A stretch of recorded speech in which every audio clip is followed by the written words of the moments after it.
त्याचं जर मनापासून चिंतन केलं, जसा तो आत्मस्वरूपावर नेऊन ठेवतो, ही झालेली देवमुक्ती. आणि जीवनमुक्ती करतात त्याशी चिंतल्या म्हणे चित्ता करी गवसणी. चित्ताला गवसणी करतो म्हणजे काय करतो? आता पहा, पवन महाराजांच्या पप्पाची गवसणी तिकडं पडली बघा, ती पिशवी उचल रे बळा, उचल वर्धन ही गवसणी पप्पाची ठेव खाली आणि बस. ही गवसणी काय करते? ही गवसणी पप्पाला पाणी लागू देत नाही, धूळ लागू देत नाही, थोडक्यात त्याच्यावर कोणताच आघात होऊ देत नाही. गवसणी काय करते? वस्तूवर आघात होऊ देत नाही. परमात्मा त्याला गवसणी चित्ताला घालतो. याचा अर्थ काय? सुख दुःख शीत उष्ण मान अपमान याचे आघात भक्ताच्या चित्तावर होऊ देत नाही. प्रमाण देतो. देह वैकल्याचा वारा जनी लागेल या सुकुमारा, म्हणून आत्मबोधाच्या पांजिरा सुयेतया दे.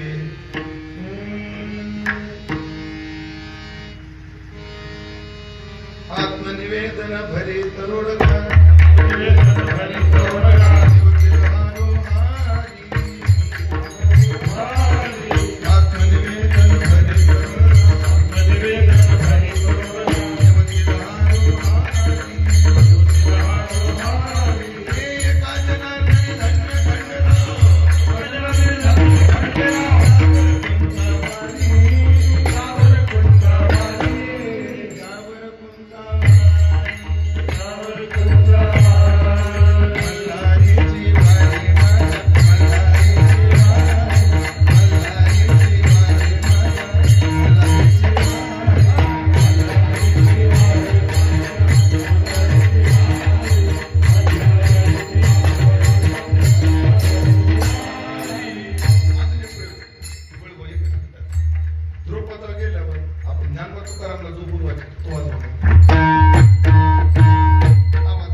हे सांगण्याकरता चालेल. एक आजाराने धन्य खंडेराव त्यावर कोणता वाय टोपरं वेगळं कुंची वेगळी. टोपरं डोक्यापुरतं असतं, कुंची अंगापुरते असते. पण परमात्मा आत्मबोधाच्या पांजिरा सुयेतया ते म्हणजे चित्ता करी गवसणी. पण छत्रपती शिवाजी महाराजांनी सन्मान केला, त्रास नाही झाला. आणि मुंबाजी बाबांना अपमान केला, त्रास नाही झाला. शिवबा कातराच्या पायकोने उकळतं पाणी अंगावर टाकलं, त्रास नाही झाला. आणि चिंतामण देवाने सन्मान केला, आनंद नाही झाला. याला म्हणतात चिंता करी गवसणी. महाराज पावावया फळ अंगी असावे हे बळ. जीवनाचं खरं फळ काय आहे तर जन्म आली याचा लाभ पद्मनाभ दर्शनी. आणि परमात्मा जर मिळवायचा असेल तर कोणतं बळ पाहिजे? चिंतनाचं बळ पाहिजे. जनकाला देव मिळाला पैशाच्या बळानं नाही, चिंतनाच्या. भीमाला देव मिळाला शरीराच्या बळानं नाही, तर चिंतनाच्या बळानं. पण पावावया फळ अंगी असावे हे बळ. हे तर मिळतच मिळत. अजून काय फायदा होतो? तुका म्हणेत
करणाऱ्याला सगळ्या सिद्ध्या प्राप्त होतात. एक परमार्थिक सिद्धी वैराग्य सिद्धी देई जे पसाय तया सर्वात्मका ईश्वरा सर्वकर्मांची विरा पूजा केली होय अपारा दोषा लागी मग ती येणे पूजे विजलेने आत्मराजे वैराग्य सिद्धी देई जे पसाय तया ते आध्यात्मिक सिद्धी देवाच्या चिंतनाने मिळते.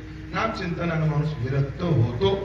नामचिंतनाने अलौकिक सिद्ध्या मिळतात. अनिमा महिमा लघिमा म्हणजे तुकाराम महाराजाला चिंतामण देवाच्या मनात कळालं.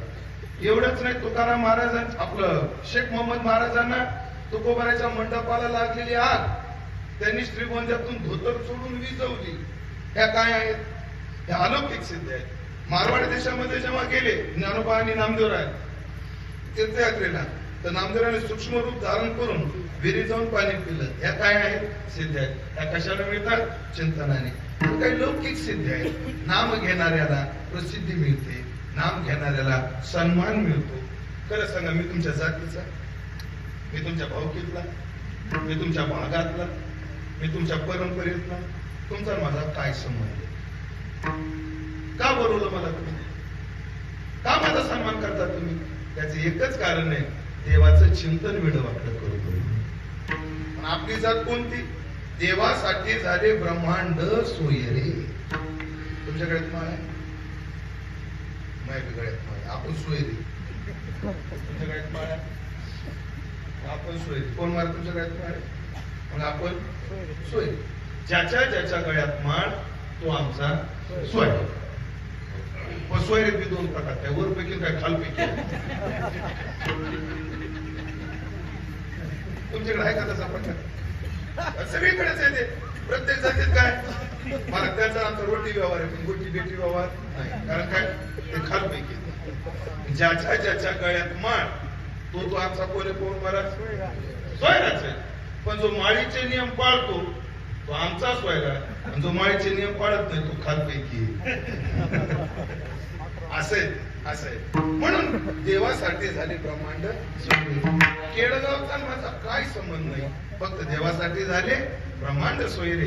पण ह्या सुद्धा सिद्ध्या कशाने मिळतात? नाम चिंतनाने मिळतात. आता देवाचं चिंतन का करायचं? कोणाचं करायचं? देवाचं. कसं करायचं? नाम घेऊन. आणि का करायचं?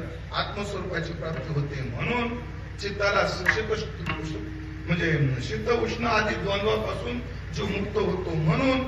मानवी जीवनाच्या साफल्याचं बळ मिळतं म्हणून. आणि सर्व सिद्ध्या प्राप्त होतात म्हणून. ज्ञानेश्वर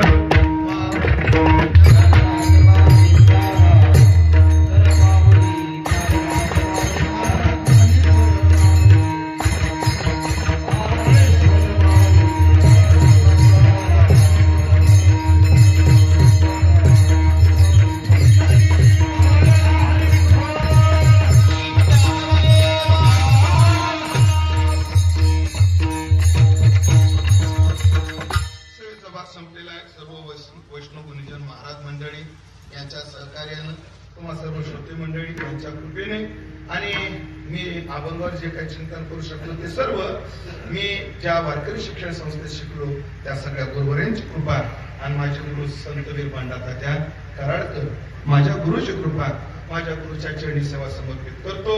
उपस्थित सर्व ग्रामस्थ मंडळी यांचे आभार मानतो. आणि पुन्हा ध्यान करून देतो लाडक्या बहिणीला त्यांचे आभार मानतो.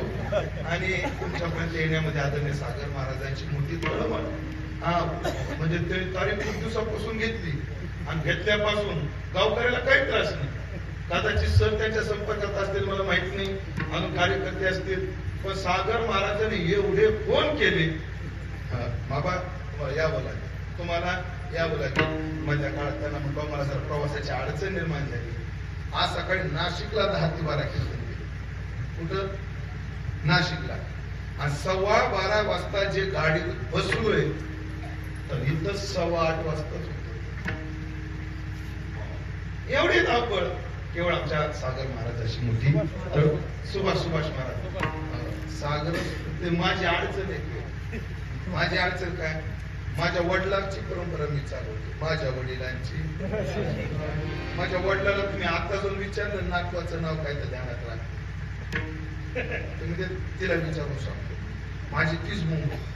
मला माणसाचं गावाचं नाव ध्यानात राहते. आता आम्ही सोबत भजन केलंय, आळंदीत शिकलोय, सागरचं सुभाषचं सागर असं ते उलट होतंय माझ्याकडून. महाराज माझ्या बुद्धीचा दोषी सांभाळून घ्या. पण नाव ध्यानात राहत नाही, मला नाव ध्यानात राहत नाही म्हणून मी लग्न केलं. नाव ध्यानात मी लग्न केलं. चल उद्या कोणी मला नाव घ्या, तो कोणाचं घ्या ध्यानातच राहत नाही. महाराज तुझी माफी मागतो. महाराजांच्या प्रेमापोटी आग्रापोटी देणं घडलं, त्यांचे आभार मानून झालेली सेवा सद्गुरूच्या चरणी समर्पण करून एकदा तुकोबाऱ्याचं भजन करू. थोडक्यात चाल होईल आणि सेवेला पूर्ण विराम. Tukaram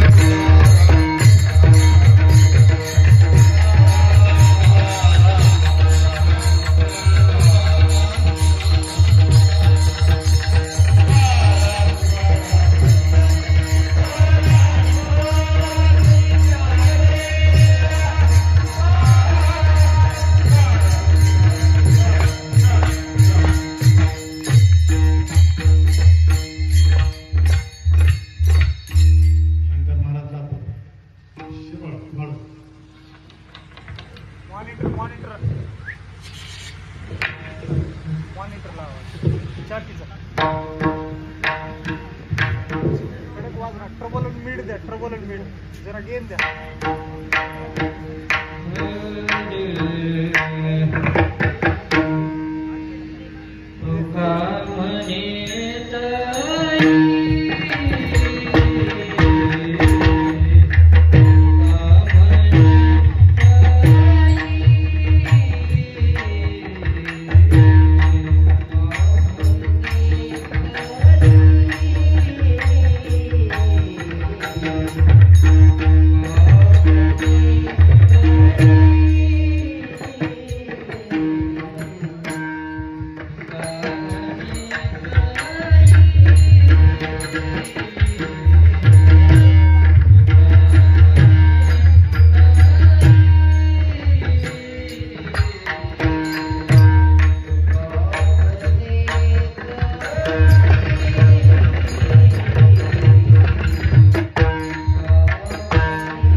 Thank you.